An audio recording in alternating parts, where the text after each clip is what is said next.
Bom jangka dikunci rapat pada badan. Sekumpulan orang yang terperangkap dalam lift mahu menghapuskan krisis bom. Satu-satunya cara adalah dengan memotong badan di tempat kejadian. Kemudian keluarkan bom, buangnya ke dalam aci lift melalui celah. Walaupun ia mungkin menyakitkan, tetapi sekurang-kurangnya anda boleh menyelamatkan nyawa anda. Kemudian, Teddy mula mengutip senjata tajam yang dibawa oleh semua orang. Saya mengambil masa yang lama untuk mencarinya. Satu-satunya yang berfungsi, hanya pisau tentera Swiss yang kecewa. Mereka memandang perut makcik itu lama-lama.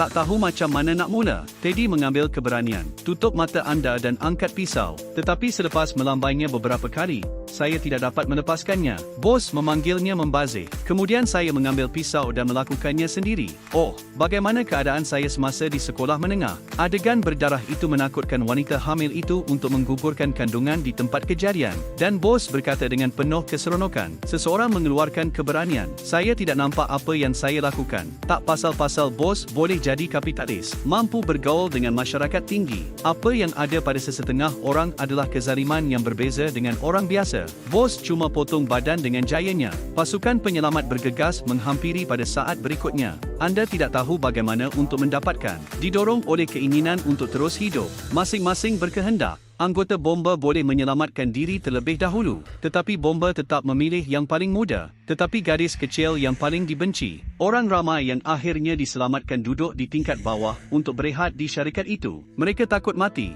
Namun begitu, ini jauh lebih tidak berbahaya daripada gadis kecil itu. Lebih dahsyat, kerana mereka melihat bahawa gadis kecil itu bukan sahaja tidak menyesal, dia juga memberikan ekspresi pelik kepada mereka. Ia benar-benar membuatkan orang berasa seperti perasaan tidak berdaya kerana tidak boleh memukul skrin dengan penampar. Dia melakukan banyak perkara jahat pada usia muda, dan sumber semua ini datang dari pujian dan kritikan orang dewasa. Lagipun, di mata ibu bapa, dia hanya seorang kanak-kanak.